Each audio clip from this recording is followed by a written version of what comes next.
Now, from the Signature Bank Studios, this is Chicago's Morning Answer with Dan Proft and Amy Jacobson. Only the biggest stories, only the biggest guests, and only the biggest opinions. This is AM 560, The Answer. Top of the morning, Dan and Amy. Fox News reporter Benjamin Hall, back on the job. Good for him. Nice to see that he recovered. You'll remember that he was severely injured, almost died covering the war in Ukraine. And his two coworkers did die, his cameraman and producer. Right. He lost his right leg below the knee, much of his left foot, sight in his left eye, left thumb was blown off. So, the front lines. But anyway, he was back and ready to go. And he secured a sit-down with one animatronic Secretary of State named Tony Blinken. And a number of topics covered, but one of particular interest given the recent revelations about the disinformation, about Russian disinformation coming from our former Intel officials and military officials, talking about the Hunter Biden laptop story had all the classic earmarks of a Russian disinformation campaign, that letter that was signed by some 50 former deep state actors to aid Joe Biden in advance of the last debate before the 2020 election and to do its best to tamp down the contents of the New York Post story that broke the Hunter Biden laptop issue. So Mike Morrell, the former acting CIA director, told the Judiciary Committee that it was Blinken who reached out to him after the New York Post stories about the Hunter Biden laptop. And Morrell said that it wasn't until he was contacted by Blinken that he, Morrell, determined to take the action to organize the letter to provide political cover for Biden, and so he had something to wave around in that final presidential debate. Morrell said, according to the transcript of his testimony, that his conversation with Blinken triggered that intent to put together the letter that the then candidate Biden could use. So Ben Hall, being a good reporter, asked Blinken about it. And this is what he said. I want to ask about the letter that was written concerning Hunter Biden's laptop that said it was Russian disinformation. Can you explain what your role was in that and if you incentivized it? Well, first, one of the great benefits of this job is that I don't do politics and don't engage in it. But with regard to that letter, I didn't wasn't my idea, didn't ask for it, didn't solicit it, and I think the testimony that the former Deputy Director of the CIA, Mike Morrell, put forward confirms that. Mike Morrell's testimony that Blinken solicited the letter confirms, according to Blinken, that he didn't have anything to do with it. Okay. Yeah, right. And the laptop itself, are you now ready to admit that the laptop was not Russian disinformation, that it was just Hunter's laptop? Do you accept that the laptop is not Russian disinformation? Again, from my perspective, I'm not engaging in politics. I've got a lot on my agenda, things that we've just talked about, trying to help the Ukrainians in the Russian aggression against them, engaging with allies and partners around the world, and dealing with some of the challenges posed by China. We have a situation now in Sudan that's fully occupied my time, so that's where my focus is. I didn't ask about your focus or what's occupying your time. I just asked a simple question of whether you think that something that's real is real, or whether you're suffering under some delusion. Okay, so the Hunter Biden laptop, its existence has been authenticated not just by the New York Post, but then, after enough time passed, the New York Times. Oh, and then Hunter Biden himself through his attorneys. Tony Blinken is not ready to confirm that it's actually Hunter Biden's laptop and not a Russian disinformation operation. Yeah. He's making America safer, Tony Blinken is, this administration. Michael Goodwin, New York Post columnist, Fox News contributor, joins us. Michael, thanks for being with us again. Appreciate it. My pleasure, guys. Thank you. I get spin and massaging of message and pivoting and all the tactics that diplomats use to avoid answering questions, but that I think that really took it to a new level. Well, Blinken's a kind of slippery character, and it's also worth noting that Jake Sullivan, now the National Security Advisor, helped Hillary Clinton in 2016 spread the Steele dossier. So you have the National Security Advisor and now the Secretary of State, both up to their eyeballs in dirty tricks politically.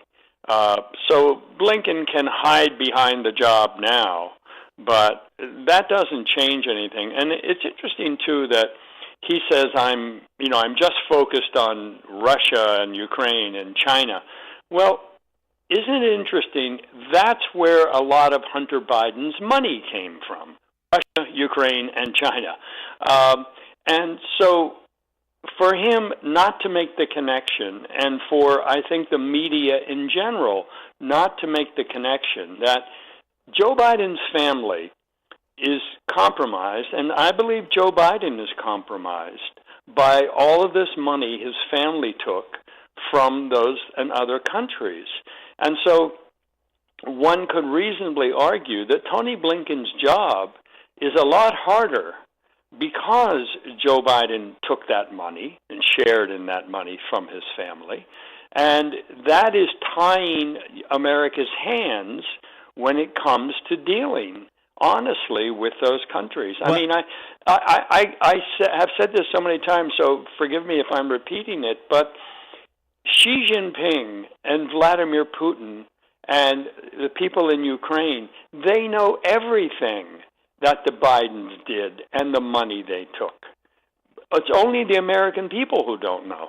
Yeah, but we might be able to know now because Hunter Biden, I'm sure, as you know, went in to seek a reduction in child support, and he had to appear in person at this court hearing. So he pays this woman $20,000 a month for support, but now they're claiming that he's poor. They said that they had to repossess his Porsche, that he stayed on a cot in his dad's room in Dublin, and it goes on. And then the judge asked him, where's the evidence?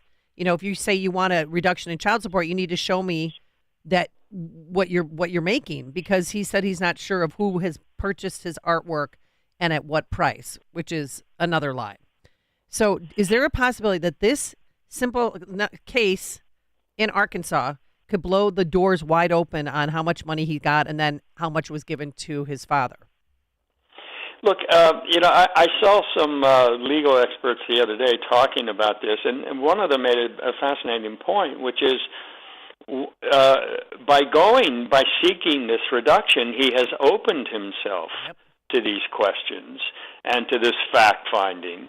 So I would assume that he will stave off the worst by making a deal in some way that prevents the court from getting into all his business. Because if the court gets in there, even though the judge has said the information will be sealed, I think there will be a risk for the Bidens that some of this will leak out. So I'm thinking that somewhere he's going to have to make a deal, because this does seem like a foolish venture.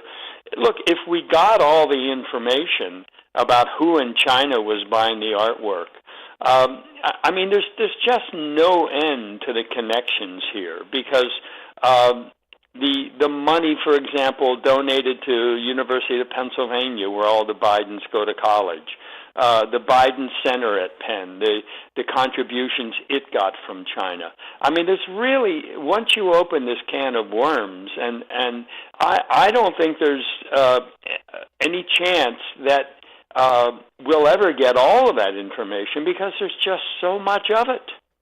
Well, no, Hunter Biden was a Yale man, though. So, oh, really? But here, I want to go back to Blinken and Sullivan, though, since you brought them up. Since you brought up Sullivan as well, because these are the functionaries that help to grease the wheels for this influence peddling operation that's been operating for the past decade at least. It seems.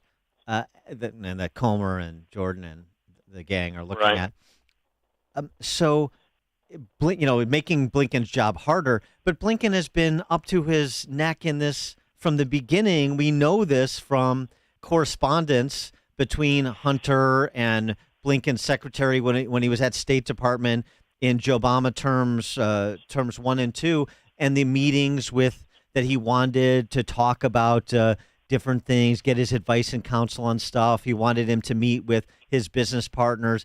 So Blinken and Sullivan were conduits, not just politically for the smear jobs like the Steele dossier or the letter to try to diffuse the Hunter Biden laptop story that the Post ran, but also with respect to their influence peddling operation.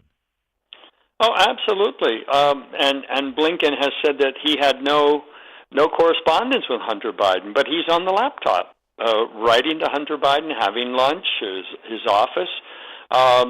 And look, remember way back in the Trump impeachment on Ukraine, there was all this testimony about people in the State Department worried about Hunter Biden's role in Ukraine.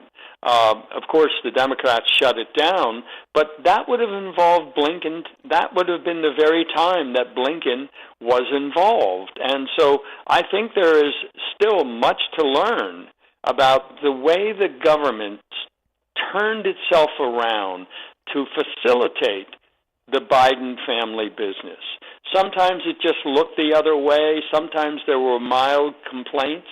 But this happened. This happened under Barack Obama, who said there was never a scandal in his administration. Right. I think this is one of the biggest scandals in many, many years in all of Washington, is that Joe Biden, as vice president, and perhaps even before that as senator, was facilitating his son making all of this money, his family actually, his brother as well, making all of this money from the countries that he was involved in as a government official.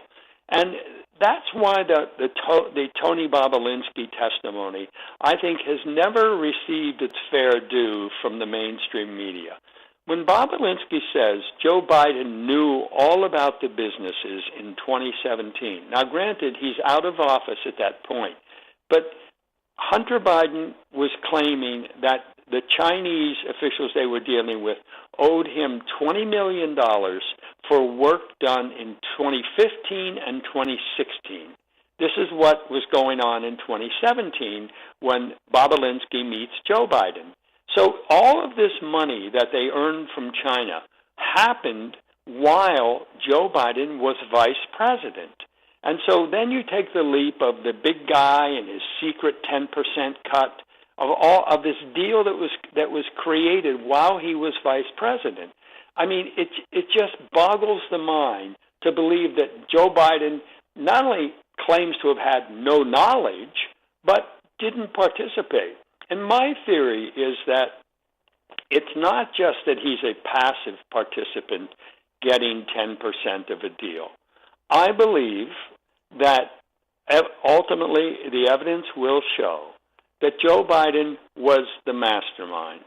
Joe Biden was telling Hunter and Jim Biden who to see, who to make the deal with, because these were people he knew and trusted in some way, or he knew could be guaranteed to keep a secret. It doesn't make sense. And that makes sense otherwise. And it makes sense with the Bobolinsky meeting that apparently happened, if I'm recalling correctly, in L.A. Bobolinsky saying he met with 17. Yeah, he met with the big guy there. So that makes sense. So if he's the really riding point on this, I'm talking about Joe Biden. Then it's like, hey, I want to meet this guy you're doing the energy deal in China with. I want to make sure he passes muster. It makes sense that it would go that way, because if he's not operative in these decisions, then why does he care who Hunter's doing business with his Chinese energy deal? That's right, and don't forget when Hunter Biden flew to China with Joe Biden in 2013 and came back with a deal of $1.5 billion investment in his hedge fund from a Chinese bank, and he introduced Joe Biden on that trip to the banking official he met. Now, do we really believe that Joe Biden had no role in that?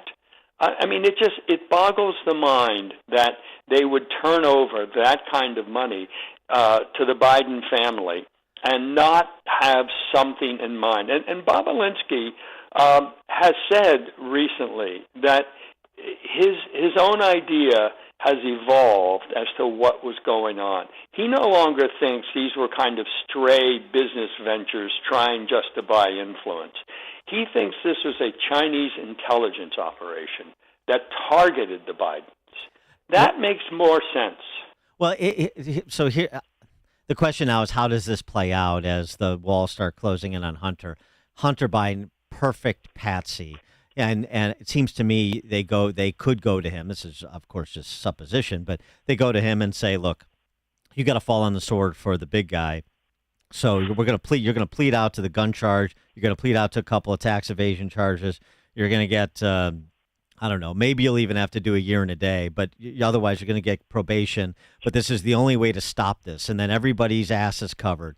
Hunter Biden had a reckoning. It began and ended with Hunter. The Department of Justice prosecuted to show how independent they are. And this is about the rule of law. Nobody's above the rule of law.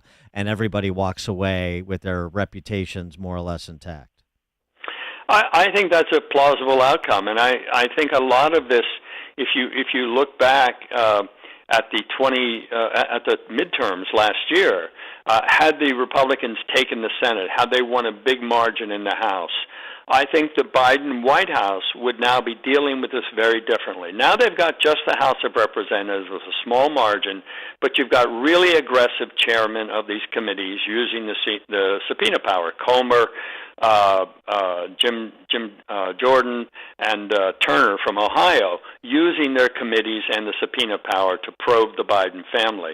But I think the election results, the fact that Joe is running again, so he says, is all about playing defense. They've got to keep the power away from the Republicans in order to keep themselves safe. So he has another reason to run out the clock. And I think Merrick Garland is going to go down in history as the man who let this happen, the Attorney General who turned a blind eye to the president's corruption. He is Michael Goodwin, New York Post columnist and Fox News contributor. Michael, thanks as always. Appreciate it. My pleasure. Thank you both. Thank you. And he joined us on our turnkey.pro answer line. This is Chicago's Morning Answer. Your show keeps me alive during the week. There's nobody I'd rather listen to between 5 and 9 in the morning than you guys. On AM 560, The Answer. Signature Bank is Chicago's fastest growing independently owned business bank. Your business and your money are in good hands with Signature Bank. I'm Dan Proft, and I know this because Signature Bank is my business bank. Hi, I'm Jason Zenger, owner of Zenger's Industrial Supply and host of the Making Chips podcast, and a proud customer of Signature Bank. Through rapid growth, acquisitions of